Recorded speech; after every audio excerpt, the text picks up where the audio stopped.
Hey there, this is my review for the season premiere of The Strain.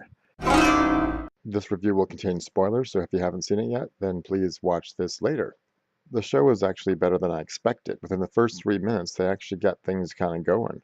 There's this whole plane, and we see the people who work on the plane, and they hear a noise, and some kind of creature comes out of the storage area, and then we just pretty much go on to the whole outside of the plane, and there's all the stuff going on with cops and the CDC and SWAT teams and everything. The plane's cold.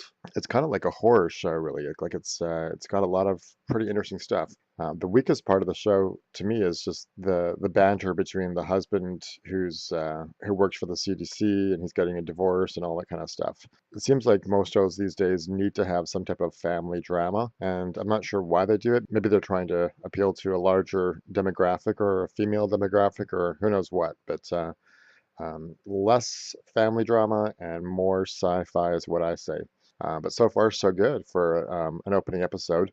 And I think it's pretty cool that that creepy old man from Game of Thrones, and he was also in a BBC show called Broadchurch, and he's an excellent actor. I just keep seeing him pop up in more and more shows, so I'm kind of glad that he's got what seems to be a bigger role in this show. And there's a pretty creepy kind of sci-fi little scene where I'm just going to call him Mr. Walder Frey, but he has this kind of weird brain-looking thing, and he's feeding it blood, and he owns this little loan shark place. So that's kind of cool. I mean, I'm liking this so far.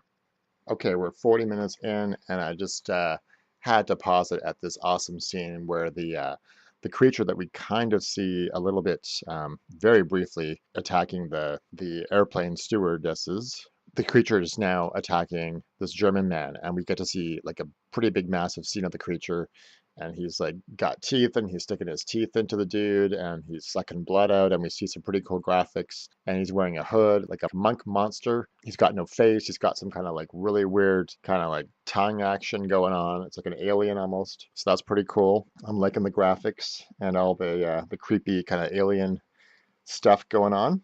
So we have a scene earlier though with these dudes talking about a package arriving. Then the CDC people or whatever find some kind of like huge kind of engraved coffin-like thing. It's got soil inside of it. I guess my biggest beef here is why wouldn't they have hazmat suits on with all this cargo if it could be infected or it could be some kind of virus thing? That's a bit of a stretch there. So there's 4 survivors. There's an attorney, the pilot, this nerdy guy, and this kind of goth rocker dude who's like an alcoholic who's hooked on painkillers, and he's the son of a preacher man. But whoa, I mean, this creature dude is just crazy. He's like pounding this dead guy's face, and after he just twists his neck, and he's kind of he's kind of flying around like a ghost. This is a pretty cool monster. Okay, so here's what we know so far. The plane came from Berlin. There's 206 passengers that are found peacefully dead, although they have razor sharp neck incisions and no blood. There's like white stuff in their veins, but no red blood. Okay, so the guy from Game of Thrones, Walder Frey, the guy with the pawn shop, he talks to the CDC people, and he knows that the bodies have no blood, and they just think he's a freaky kind of crazy guy, and he's saying that the heads have to be severed and the bodies have to be burned, and he keeps mentioning this he person. So obviously the vampire is a dude, it's a he. He came out of the coffin. Walder Frey also says that he's seen this outbreak before, and the CDC people are just kind of like, what's going on? And there's something about this cold stuff as well, because there's this other dude who's like trying to get the package or get this coffin or this vampire dude into New York. This whole show takes place in New York. The plane lands in New York, and then the plane's very cold, and there's some kind of recurring theme going on about coldness, about 24 degrees cold. And I think someone even mentioned something about not breathing. So I'm not sure about all that stuff, but it's a pretty good show, and there's these ultraviolet patterns we see on the plane. So lots of hints throughout this first episode, and slowly kind of revealing the vampire. And this isn't like your cheesy kind of vampire. And I'm talking to you, Tom Cruise. This is actually a pretty cool kind of retake on the original vampire genre, and it's freaky. I mean, it's not It's not Tom Cruise Cheeserama. So the CDC people, they find these kind of wormy hair things. It's looking for a host, like it's looking to kind of feed off of the girl's finger, and then they realize it's actually in some spilled soil.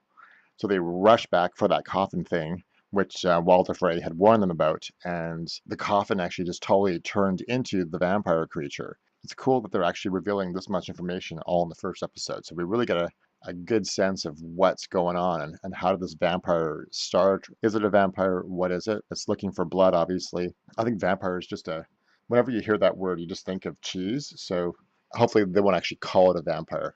But this is definitely putting back the horror into the vampire genre. Okay, so apparently the monstrous thing from the coffin can actually convert itself back into this coffin-like box. And there's this kind of gang-like Mexican dude who was talking to the cold dudes earlier, the guys who said the package was arriving, and he's trying to get the package out of the airport. Some of the airport people are in cahoots with whoever's bringing this creature into New York City, and there's some kind of weird kind of logo that kind of signifies who these people are. And then, well, it even gets better. There's this dude doing this autopsy on all these dead bodies, and he's finding like these new organs, and he's kind of documenting this. And then he hears a noise, and he walks away, and then he comes back, and this kind of organ thing is like has these little worms and hairs on it. It begins to dig into his body. They're playing Sweet Caroline. It's like it's crazy. I mean, what a great scene with the music, and then all of a sudden the bodies wake up, and there's like a whole pile of zombie-ish creatures. What an awesome scene! This is like the lyrics of Sweet Caroline about touching you, touching me. These worms are like touching him. The zombies come out. They all kind of like attack him, and they have these huge things out of their mouth. This is just wicked. It's awesome.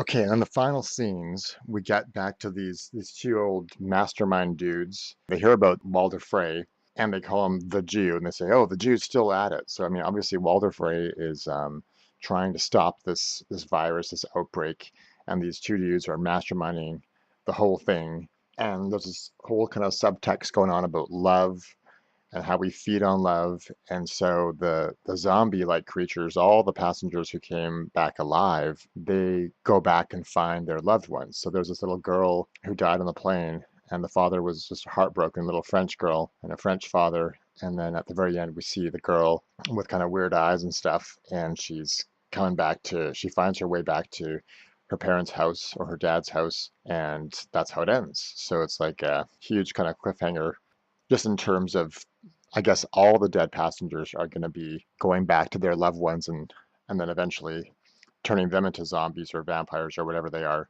But I don't get the point about the four that didn't die. So there's lots of stuff I'm still kind of confused about, but it's a great first episode, amazing premiere. Hopefully they can sustain it. So one of the masterminds calls the other one Mr. Fitzwilliam. We don't really know what they're trying to do. Are they trying to just turn the whole world into zombies? He even said, he used the word purity, that somehow he's going to purify the world or whatever. So I'm not sure where this show's going, but I like it. And I like the whole just reimagination of the whole zombie or vampire genre, because they're not really zombies. They're not zombies. They're vampires. They're blood-sucking vampires, but they're not, what you're used to seeing. So this is a very cool take. It's almost like an alien-esque take on the vampire, because they're almost like aliens, really. Can't wait till next week. That's my review. Thanks for listening.